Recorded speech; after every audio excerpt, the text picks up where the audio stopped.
Students आज के video में हम संस्कृत शिक्षण में मूल्यांकन के अंतर्गत जो मूल्यांकन की प्रविधियां हैं, मूल्यांकन के उद्देश्य हैं और मूल्यांकन परीक्षण के प्रकार है, उसके विषय में हम विस्तार पूर्वक अध्ययन करेंगे। ठीक है, तो चलिए स्टार्ट करते हैं।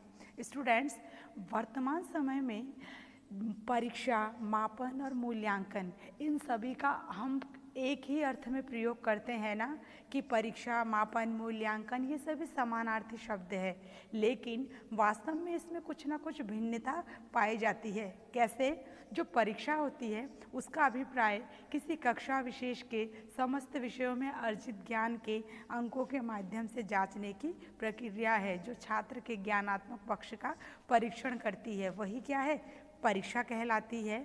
फिर जो मापन है, मापन का संबंध योग्यता और गुणों के संबंध में जो हम ज्ञात करते हैं, उस योग्यता और गुण का कि वास्तव में वो कितनी मात्रा में मौजूद है, इसके द्वारा उपलब्धि स्तर का भी माप किया जाता है, जो संख्यात्मक और गुणात्मक दोनों प्रकार का होता है। और इसके अभाव में मूल्यांकन को हम वैज्ञानिक रूप नहीं दे सकते हैं। इस प्रकार मापन मूल्यांकन के लिए अनिवार्य होता है। अब मूल्यांकन जो ऐसी प्रक्रिया है, ये छात्रों की औपचारिक शैक्षिक उपलब्धि की अपेक्षा अधिक है। ये व्यक्ति के विकास में अधिक रुचि रखता है और उसकी भावनाओं, विचारों तथा क्रियाओं से संबंधित वांछित व्यवहार परिवर्तन के रूप में करता है। जैसे परीक्षण, योग्यता, उपलब्धि एवं रुचि आदि को मापने के लिए क्या करते हैं हम? एक एक प्रश्नावली या परीक्षा या किसी प्रकार की ऐसी युक्ति या प्रक्रिया का प्रयोग करते हैं जिसके द्वारा हम मूल्यांकन कार्य संपन्न करते हैं। इस प्रकार हम कह सकते हैं जो मूल्यांकन है वो ऐसी प्रक्रिया है जिसमें प्रश्नों की श्रृंखला के माध्यम से अथवा किसी प्रदत्त कार्य द्वारा छात्रों, व्यक्तियों या समूह के ज्ञान, योग्यता तथा कार्यकुशलता की जांच की जाती है। और विद्यालय स्तर में जो छात्र होते हैं वो पूरे सत्र क्या करते हैं? विभिन्न विषयों का अध्ययन करके ज्ञान अर्जित करते हैं ना। और प्रत्येक छात्र की ज्ञान अर्जन की क्षमता भी भिन्न भिन्न होती है। परिणाम स्वरूप इन अर्जित ज्ञान में भी भिन्नता पाई जाती है और जो अर्जित ज्ञान है इसका परीक्षण भी मूल्यांकन द्वारा किया जाता है, जिससे हम क्या कर सकते हैं? छात्रों की जो भी विषय से संबंधित कठिनाई होती है उन कठिनाइयों का ज्ञात करके हम उनका निवारण कर सकते हैं। तो इस प्रकार जो मूल्यांकन है उसको हम दो रूपों में विभक्त कर सकते हैं। संस्कृत शिक्षण में मूल्यांकन की बात कर रहे हैं हम, तो दो रूपों में किस प्रकार से? पाठान अंतर्गत और दूसरा पाठोपरांत। अर्थात जो प्रथम है हमारा पाठान अंतर्गत, इसके अंतर्गत शिक्षण के समय शिक्षक बीच बीच में बोध प्रश्न, भावबोध प्रश्न, विचार विश्लेषणात्मक प्रश्न, समस्यात्मक प्रश्न, विकासात्मक प्रश्न, काठिन्य निवारण प्रश्न, मूल्यांकन प्रश्न के माध्यम से छात्रों द्वारा अर्जित ज्ञान का मूल्यांकन करते जाते हैं। द्वितीय पाठोपरांत, इसके अंतर्गत शिक्षक पाठ की समाप्ति पर पाठ से संबंधित विभिन्न प्रकार के प्रश्नों के माध्यम से छात्रों के ज्ञान अर्जन का मूल्यांकन करता है। वस्तुतः मूल्यांकन छात्र और शिक्षक दोनों का आकलन करने की एक सतत प्रक्रिया है। शिक्षण कार्य प्रारंभ करने से पूर्व शिक्षक कुछ शैक्षिक उद्देश्यों का निर्धारण करते हैं ना, और इनकी प्राप्ति के लिए ही वह विभिन्न शिक्षण विधियों, प्रविधियों व सहायक सामग्री के माध्यम से शिक्षण कार्य करता है। उसने अपने शैक्षिक उद्देश्यों की प्राप्ति किस सीमा तक की है, इसका ज्ञात भी मूल्यांकन से ही चलता है। और यदि इच्छित उद्देश्यों की प्राप्ति नहीं होती है तो शिक्षक अपनी शिक्षण विधि, प्रविधि में परिवर्तन करके शैक्षिक उद्देश्यों की प्राप्ति का प्रयास करता है। जो प्राचीन समय था, प्राचीन समय में तो जो कागज़ थे वो उपलब्ध नहीं थे, तब क्या करते थे? तब मूल्यांकन के लिए हम मौखिक प्रणाली का प्रयोग करते थे, क्योंकि भाषा जो है कौशल, भाषण, पठन व लेखन और लेखन कौशल का मूल्यांकन भी मौखिक पद्धति से करना कठिन होता है ना। हम भाषा की बात कर रहे हैं, और लेकिन फिर भी मौखिक परीक्षा में हम निम्नलिखित प्रकार के जो विधि थे उनका प्रयोग करके क्या करते थे, हम शिक्षण कार्य संपन्न करते थे। जैसे शास्त्रार्थ विधि, प्रश्नोत्तर विधि, संवाद विधि, शलाका परीक्षा विधि, भाषण विधि और चयनित अंश का वाचन। इन विधि के द्वारा हम संस्कृत शिक्षण में मूल्यांकन करते थे। ठीक है, लेकिन क्या होता है, वर्तमान समय में इन प्राचीन विधियों के साथ साथ हम अनेक नवीन विधियों का भी प्रयोग कर रहे हैं, लेकिन संस्कृत विषय के कुछ शिक्षक अभी भी उन्हीं परंपरागत मूल्यांकन पद्धतियों का प्रयोग कर रहे हैं। वर्तमान समय के अपेक्षा जो परंपरागत मूल्यांकन प्रणाली थी वो प्रणाली सर्वथा उपयुक्त थी भी और कहीं तक नहीं भी, क्योंकि इस प्रणाली के कुछ गुण थे तो कुछ दोष भी थे। जो दोष थे, जैसे भाषाई कौशलों की परीक्षा का अभाव था, भाषा तत्वों जिसके अंतर्गत वर्तनी, उच्चारण, कठिन शब्द, अर्थ प्रयोग और ज्ञान की परीक्षा की उपेक्षा की जाती थी। फिर व्यक्तिगत निष्ठा पर बल, कंठस्थीकरण पर बल, सौंदर्य अनुभूति परक परीक्षा का अभाव और वास्तविक ज्ञान की परीक्षा का अभाव, ये सभी इसके प्रमुख दोष थे। किसके? परंपरागत मूल्यांकन प्रणाली के। और इन कमियों के कारण अनेक शिक्षा आयोगों व शिक्षा चिंतकों ने परंपरागत मूल्यांकन प्रणाली की आलोचना की है। उन्होंने 1902 ईस्वी में भारतीय विश्वविद्यालय आयोग ने लिखा था कि इस समय शिक्षक परीक्षाओं के अधीन हो गया है, ना कि परीक्षाएं शिक्षक के अधीन। 1904 ईस्वी की भारतीय राज्य शिक्षा नीति के प्रस्ताव में कहा गया था कि गत वर्षों में परीक्षाओं ने अति विस्तृत रूप धारण कर लिया है और भारत की सारी शिक्षा का उसका आतंक ऐसा छा गया है कि निर्धारित उद्देश्य से शिक्षण बहुत संकुचित हो जाता है। 1909 ईस्वी के कलकत्ता विश्वविद्यालय आयोग ने लिखा है कि वर्तमान परीक्षा प्रणाली हमारी समितियां बिना दुख के नहीं पढ़ी जा सकती। अत्यंत विस्तृत प्रयत्न और फलों की निरपेक्षता, परीक्षार्थियों की दुखद चिंताएं, यंत्रवत मूल्यांकन, अधिक योग्य विद्यार्थियों के साथ न्यूनतम योग्यता वाले विद्यार्थियों का वर्गीकरण, परीक्षा प्रणाली तथा विद्यार्थी को हतोत्साहित करने वाली है। ये कलकत्ता विश्वविद्यालय आयोग ने कहा था, किसके ऊपर? परीक्षा प्रणाली के ऊपर। ठीक है, इसके पश्चात 1938 में डॉक्टर जाकिर हुसैन समिति ने कहा था, हमारे देश की प्रचलित परीक्षा प्रणाली शिक्षा के लिए एक अभिशाप सिद्ध हुई है। संभवतः निकृष्ट शिक्षा प्रणाली परीक्षाओं को उपयोगिता से अधिक निरपेक्ष उच्च स्थान देने से और भी निकृष्ट हो गई है। अतः हमें क्या करना चाहिए? हमें इन जो भी प्रकार की त्रुटियां हैं, इन त्रुटियों का निराकरण करना चाहिए और हमें परीक्षा का सुधार करना चाहिए। और इसके लिए भी 1949 में राधाकृष्णन आयोग ने लिखा था कि हमें विश्वविद्यालय शिक्षा में किसी एक को सुधार और प्रस्तावित करना हो तो हम परीक्षा सुधार का ही नाम लेंगे। क्यों? क्योंकि इसमें वस्तुनिष्ठ परीक्षण, परीक्षक बोर्ड की नियुक्ति, मनोवैज्ञानिक परीक्षणों के निर्माण और उनके प्रयोग, प्रचलित अभ्यासों का मूल्यांकन तथा कक्षा कार्य को महत्व देने जैसे भी सुझाव दिए गए थे। इसी के अंतर्गत जो 1968 है, इसमें राष्ट्रीय शिक्षा नीति द्वारा मूल्यांकन के उपकरणों की गुणवत्ता में भी सुधार पर बल दिया गया और 1975 में NCERT द्वारा आंतरिक मूल्यांकन पर बल दिया गया, जिसने बाह्य परीक्षाओं को समाप्त कर दिया तथा 1986 की राष्ट्रीय शिक्षा नीति में विद्यालयों में सतत व्यापक मूल्यांकन पर बल दिया गया। इस प्रकार मूल्यांकन प्रणाली में निरंतर सुधार का क्रम जारी है, किंतु आवश्यकता इस बात की है कि संस्कृत शिक्षकों को भी इससे परिचित कराया जाए तथा उन्हें इनके उपयोग के लिए प्रोत्साहित किया जाए।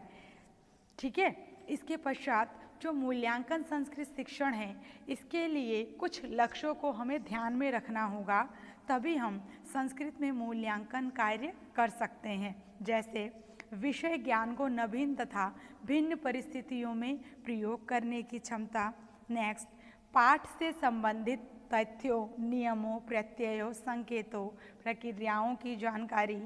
तत्पश्चात भाषा से संबंधित विभिन्न कौशल, पढ़ना, लिखना, बोलना, सुनना का अर्जन करना। तत्पश्चात पाठों से संबंधित जानकारी की समझ, उनके संश्लेषण तथा विश्लेषण की क्षमता। तत्पश्चात संस्कृत द्वारा वांछित अभिवृत्तियों का निर्माण और सबसे अंत में संस्कृत से संबंधित विभिन्न रुचियों का विकास। ठीक है, ये इन लक्ष्यों को अगर हम ध्यान में रखेंगे तो वर्तमान समय में जो भी मूल्यांकन प्रणाली में कमियां आई हैं, हम उन कमियों को दूर करने हेतु सुधारत रह सकेंगे और जो सुधार का कार्यक्रम है वो निरंतर जारी रख सकते हैं। और इसके लिए हमें जो भी मूल्यांकन प्रणाली में दोष हैं उन दोषों को भी दूर करना होगा। जैसे कुछ दोष भी है, वर्तमान संस्कृत परीक्षा प्रणाली में केवल लिखित कौशल परीक्षण ही हो पाता है, ये इसके कुछ दोष हैं। ठीक है, नेक्स्ट, वर्तमान समय में संपूर्ण परीक्षा प्रणाली परीक्षा केंद्रित हो गई है या शिक्षा प्रणाली परीक्षा केंद्रित हो गई है और छात्रों को परीक्षा में उत्तीर्ण होने के लिए ही तैयार किया जाता है ना कि केवल ज्ञान अर्जन के लिए। तत्पश्चात वर्तमान परीक्षा प्रणाली संयोग पर आधारित है और परीक्षार्थी को 3 घंटे में 500 प्रश्नों के उत्तर देने होते हैं और प्रश्नों का निर्माण भी पूर्व सत्र के प्रश्नों से किया जाता है। और ऐसा करने से क्या होता है, जो वर्ष भर के विद्यार्थी होते हैं उनके कम अंक तथा कुछ चुने हुए प्रश्नों की तैयारी के कारण ही वो अच्छे तरीके से क्या कर सकते हैं, अंक लाने में समर्थ हो सकते हैं। फिर वर्तमान मूल्यांकन प्रणाली में रटने पर अत्यधिक बल दिया जाता है, ये भी एक दोष है जो संस्कृत परीक्षा प्रणाली है उसका ये एक मुख्य दोष है। फिर प्राप्ता की योग्यता के सूचक नहीं है क्योंकि परीक्षकों की व्यक्तिगत रुचियों, निष्ठाओं, योग्यताओं तथा पूर्व धारणाओं का अंक देने में प्रभाव पड़ता है। और वर्तमान समय में क्या होता है, जो परीक्षक होते हैं वो गंभीरता से पुस्तिकाओं की जांच नहीं करते क्योंकि उनका उद्देश्य अधिक से अधिक उत्तर पुस्तिकाएं मूल्यांकित कर अधिक धन कमाना हो गया है। ये वर्तमान समय की एक विकट क्या है, समस्या है। ठीक है, तत्पश्चात वर्तमान परीक्षा प्रणाली भावी योग्यता की सूचक नहीं है, वह छात्रों के समालोचनात्मक तथा रचनात्मक चिंतन को कुंठित कर देती है और उसकी मौलिकता और स्वास्थ्य पर विपरीत प्रभाव भी डालती है। और हम इसको अंत में ऐसे भी कह सकते हैं, परीक्षा में उत्तीर्ण होना एवं प्रमाण पत्र प्राप्त करना ही छात्र का एकमात्र लक्ष्य होता है। यदि वह परीक्षा में अनुचित साधन का प्रयोग ना करे, सिफारिश ना करे, धोखा, बेईमानी और अभद्रता, साथ ही साथ मारपीट ना करे, तो इस प्रकार से अगर वो परीक्षा में ईमानदारी, सच्चाई के साथ परीक्षा उत्तीर्ण करे और मेहनत और लगन के साथ उस विषय के प्रति रुचि के साथ शिक्षा ग्रहण करे, तो वह उस विषय में पारंगत हो सकता है और उस विषय के प्रति अधिक से अधिक ज्ञानार्जन करने में सक्षम हो सकता है। ठीक है, ये थे संस्कृत शिक्षण में मूल्यांकन। अब मूल्यांकन की प्रविधियाँ, टेक्निक्स ऑफ इवोल्यूशन, क्योंकि हम मूल्यांकन करेंगे तो उसके लिए कुछ ना कुछ प्रविधियां हैं, उनका हम प्रयोग करते हैं कि किस प्रकार से हमें उसका प्रयोग करना है, तब जाके अंत में हम मूल्यांकन कर सकते हैं। ठीक है, मूल्यांकन प्रविधि वह प्रविधि है जिसके द्वारा बालक के ज्ञान एवं व्यवहार में हुए परिवर्तनों तथा उसकी व्यक्तिगत विशेषताओं की जांच की जाती है, वही क्या है, मूल्यांकन प्रविधि है। जैसे B.S. ब्लूम ने अपने शब्दों में कहा है, एक अच्छी मूल्यांकन प्रविधि वह है जिसमें व्यवहार के वांछित परिवर्तन के वैध परिणामों को प्राप्त करने की क्षमता हो। अर्थात बालक के व्यवहार में हुए परिवर्तनों को किसी एक प्रविधि द्वारा नहीं जांचा जा सकता, अपितु उसकी जांच करने के लिए हमें विभिन्न प्रविधियों का प्रयोग करना चाहिए और किया जाता है। अतः मूल्यांकन में विभिन्न प्रविधियों का समावेश है।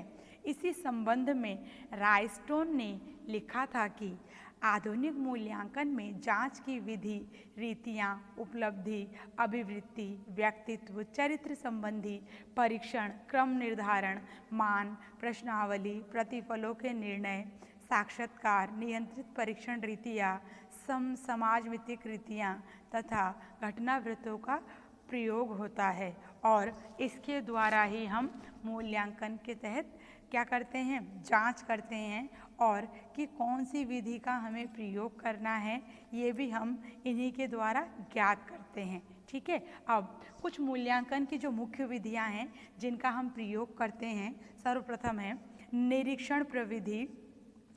इसके अंतर्गत इसके द्वारा भी शिक्षक छात्रों का मूल्यांकन कर सकता है। निरीक्षण के द्वारा छात्र शिक्षक छात्रों की रुचि, सामाजिक कुशलताओं, सहानुभूति आदि विभिन्न गुणों का मूल्यांकन कर सकता है और साथ ही साथ शिक्षक द्वारा छात्र का निरीक्षण कर खेल के मैदान तथा छात्रों के क्रियाकलापों के अन्य स्थानों पर किया जाता है और छात्रों का निरीक्षण करते समय शिक्षक का दृष्टिकोण उनके प्रति सहानुभूतिपूर्ण होना चाहिए। शिक्षक द्वारा छात्रों के जिन बातों का निरीक्षण किया जाए उसका लेखा उसे निश्चित, निष्पक्ष एवं सही रूप में रखना चाहिए और छात्र की प्रकृति तालिका भी अंकित कर देनी चाहिए। ये है हमारी निरीक्षण प्रविधि। इसके बाद है प्रश्नावली प्रविधि। जो प्रश्नावली प्रविधि है इसके अंतर्गत हम इसका प्रयोग अनुसंधान के प्रमाणों का मूल्यांकन करने के लिए कर सकते हैं। ये विधि अत्यंत सरल एवं उपयोगी है। इसके माध्यम से शिक्षक छात्रों की रुचियों तथा अभिवृत्तियों के विकास से संबंधित सूचनाएं प्राप्त कर सकता है और इस विधि का प्रयोग करते समय यह ध्यान में रखना चाहिए कि प्रश्न अनुसंधान के परिणामों से संबंधित हो और इसके अतिरिक्त प्रश्नों को सरल तथा एक निश्चित क्रम में प्रस्तुत होना चाहिए। इसके पश्चात है साक्षात्कार विधि। इस विधि के अंतर्गत जो मूल्यांकन की विधि है ना, उसमें सबसे पहले इसका प्रयोग किया था। विद्यालय के अध्यापकों द्वारा छात्रों का साक्षात्कार कर अनुसंधान के प्रमाणों के विषय में उनके विचारों को जाना जा सकता है। इस विधि द्वारा छात्रों की रुचियों के विकास, दृष्टिकोणों में हुए परिवर्तनों तथा विभिन्न व्यक्तिगत विशेषताओं का मूल्यांकन किया जा सकता है। तत्पश्चात पड़ताल सूची। पड़ताल सूची, इसके द्वारा भी हम अनुसंधान के परिणामों का मूल्यांकन कर सकते हैं। इसमें कुछ सूचियां तैयार कर विद्यालय से संबंधित व्यक्तियों को उनकी जांच के लिए दे दिया जाता है। समस्याओं की सूची में लोगों से उन समस्याओं की जांच करने को कहा जाता है क्योंकि उन पर लागू होती है जो समस्या। वहीं समस्या की इस सूची को जांच पड़ताल सूची कहते हैं। ये व्यक्तिगत तथा सामान्य समस्याओं को ज्ञात करने का सबसे सरल साधन है। तत्पश्चात है अभिलेख। अभिलेख, इसके अंतर्गत छात्रों की डायरियां, शिक्षकों द्वारा तैयार किए गए घटना तथा संचित अभिलेख पत्र भी मूल्यांकन की महत्वपूर्ण प्रविधियां हैं। तत्पश्चात रेटिंग स्केल। रेटिंग स्केल, ये विधि भी मूल्यांकन की अत्यंत उपयोगी विधि है। इस विधि में कुछ विशेष गुणों की सूची दी जाती है और मूल्यांकन भी करने वाले गुणों को रेटिंग करने के लिए कहा जाता है। रेटिंग स्केल के दो रूप हो सकते हैं। सर्वप्रथम पंच और द्वितीय है सप्तपदी। जो पंचवती है इसमें रेटिंग स्केल के 5 वर्ग होते हैं।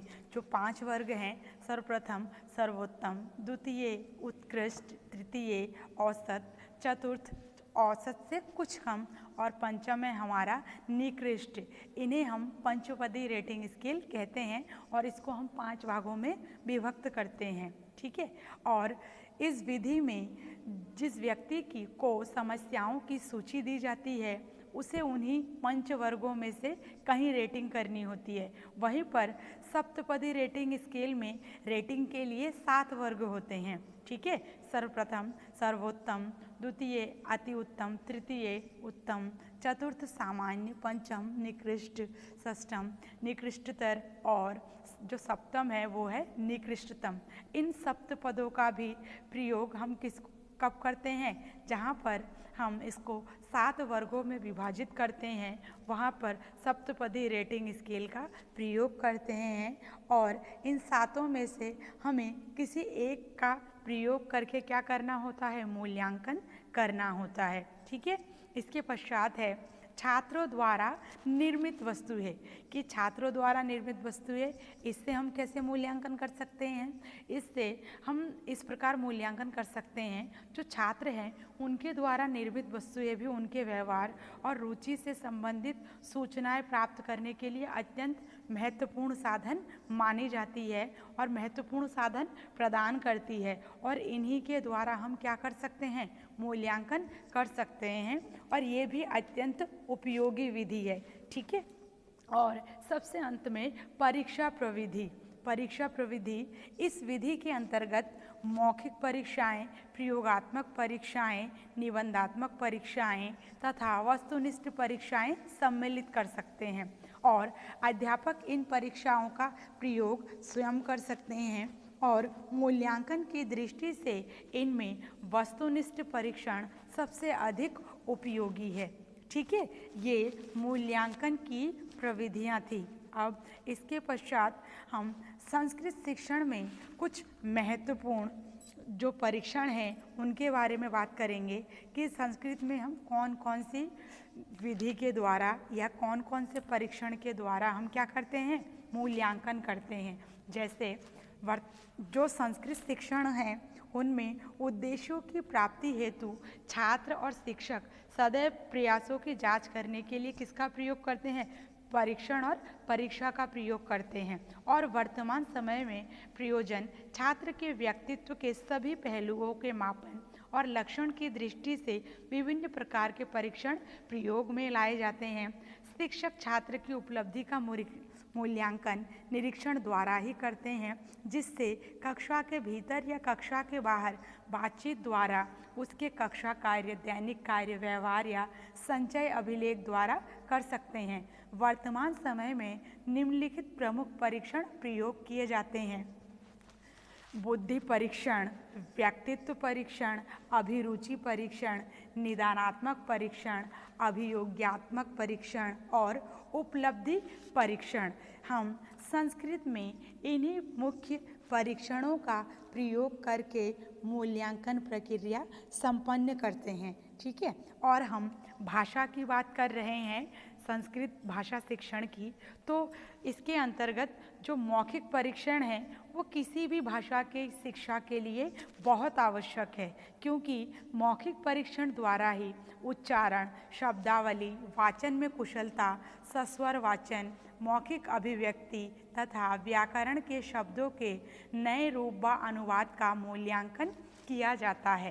संस्कृत विषय में प्रायोगिक परीक्षण के रूप में हम अंताक्षरी, चित्र निर्माण, शब्द निर्माण, सस्वर वाचन, अभिनय भाषण को सम्मिलित करते हैं, और लिखित परीक्षण में निबंधात्मक या दीर्घ उत्तरीय, लघु उत्तरीय, अति लघु उत्तरीय प्रश्नों से संबंधित परीक्षण को प्रस्तुत करते हैं। किंतु ये जो परीक्षण होते हैं ये विश्वसनीय नहीं होते हैं, लेकिन वस्तुनिष्ठ परीक्षण जिनका उत्तर 1 या 2 शब्दों में निश्चित होता है, अपेक्षाकृत इनसे कहीं अधिक वो विश्वसनीय होते हैं। इसके अंतर्गत प्रत्यास्मरण, अभिज्ञान, युगलीकरण, व्यवस्थीकरण तथा रिक्त स्थान पूर्ति प्रश्नों को रखा जाता है। प्रत्याभिज्ञान परीक्षण में ना जो हमारे सत्य, असत्य, हाँ, नहीं और बहुविकल्पीय प्रश्न आते हैं ना, इस प्रकार के प्रश्नों को सम्मिलित करके हम क्या करते हैं, परीक्षण कार्य संपन्न करते हैं। ये थे जो हमारे परीक्षण थे, उसके प्रकार कि संस्कृत शिक्षण में कौन कौन से परीक्षण के प्रकारों का प्रयोग किया जाता है। ठीक है। अब परीक्षण है तो इस परीक्षण के कुछ गुण भी होंगे, क्योंकि हम किसी भी अच्छे परीक्षण के लिए उसके जो गुण हैं उन गुणों का हम अनुकरण करेंगे। तो परीक्षण के जो गुण हैं उनको हम 4 वर्गों में विभाजित करते हैं। जो सबसे प्रथम है वैधता, द्वितीय है विश्वसनीयता, तृतीय है वस्तुनिष्ठता और चतुर्थ है व्यावहारिकता या उपयोगिता। जो वैधता होती है इसको हम इस प्रकार समझ सकते हैं कि जब हम परीक्षण का निर्माण करते हैं तो जिन उद्देश्यों के मापन के लिए किया जाता है उसका भली भांति माप करें, अर्थात परीक्षण में पाठ्य वस्तु से संबंधित विभिन्न शिक्षण उद्देश्यों पर आधारित प्रश्नों का एक समावेश निश्चित अनुवाद में किया जाए। जैसे अगर कोई प्रश्न है तो हमें उसे इस प्रकार प्रस्तुत करना होगा, अंग्रेजी का महत्व या आतंकवाद पर संस्कृत में एक निबंध लिखिए। लेकिन इस प्रश्न का उद्देश्य क्या है? अभिव्यक्ति का मूल्यांकन करना है, लेकिन इससे संबंधित विषय वस्तु संस्कृत पाठ्य पुस्तक के पाठ्यक्रम में निर्धारित नहीं है, तो ऐसी स्थिति में इस प्रकार के जो प्रश्न होंगे वो वैध नहीं कहे जाएंगे। ठीक है। द्वितीय था विश्वसनीयता। विश्वसनीयता, यदि किसी परीक्षार्थी द्वारा हम दिए गए परीक्षण का एक से अधिक बार अलग अलग परीक्षकों द्वारा मूल्यांकन करने पर प्राप्त अंकों में भिन्नता न आए तो उस परीक्षण को विश्वसनीय कहा जाएगा। और निबंधात्मक परीक्षणों के मूल्यांकन में भी भिन्नता पाई जाती है, किंतु वस्तुनिष्ठ परीक्षण के उत्तर निश्चित होते हैं, इसलिए उनमें मूल्यांकन करते समय एक रूपता पाई जाती है और वे अपेक्षाकृत अत्यधिक क्या होते हैं? विश्वसनीय होते हैं ना। फिर है वस्तुनिष्ठता। वस्तुनिष्ठता, परीक्षण की वस्तुनिष्ठता का अभिप्राय है विभिन्न परीक्षकों द्वारा परीक्षण का मूल्यांकन किए जाने पर प्राप्तांकों में भिन्नता का ज्ञान न होना या फिर प्राप्तांकों में भिन्नता का समावेश न होना। इसके लिए ये आवश्यक है कि प्रश्नों की भाषा, अर्थ और कथन स्पष्ट होने चाहिए। फिर सबसे अंत में है व्यावहारिकता या उपयोगिता। यहाँ पर व्यावहारिकता या उपयोगिता का अर्थ है छात्रों को परीक्षण को हल करने में विशेष कठिनाई न हो तथा परीक्षकों को उसके मूल्यांकन में सरलता हो। इसके लिए आवश्यक है कि प्रश्न पत्र की रूपरेखा उपयुक्त होनी चाहिए तथा प्रत्येक प्रश्न का विभेदीकरण क्षमता एवं कठिनाई स्तर के अनुसार उनका संयोजन होना चाहिए। और निबंधात्मक प्रश्नों के लिए अपेक्षित उत्तर के शब्दों की संख्या निर्धारित की जानी चाहिए तथा प्रश्न पत्र के अधिकतम अंक प्रश्नवार एवं समय सीमा निश्चित होनी चाहिए। ये थे परीक्षण की कसौटियाँ। ठीक है, तो इन्हीं सबको ध्यान में रखकर हम एक कुशल परीक्षण कर सकते हैं और तत्पश्चात हम मूल्यांकन कार्य संपन्न कर सकते हैं, क्योंकि मूल्यांकन प्रक्रिया के द्वारा ही हम छात्रों का सर्वांगीण विकास कर सकते हैं। और शिक्षा का उद्देश्य क्या है? छात्र का सर्वांगीण विकास करना है, जिसमें शारीरिक, मानसिक, नैतिक, सामाजिक, आध्यात्मिक तथा व्यक्तित्व का विकास भी सम्मिलित है। अतः ये आवश्यक है कि मूल्यांकन विधि में इन सभी पक्षों को सम्मिलित किया जाए और इन सभी पक्षों के लिए अलग अलग परीक्षण प्रयोग किए जाएं। ठीक है, ओके, थैंक यू क्लास।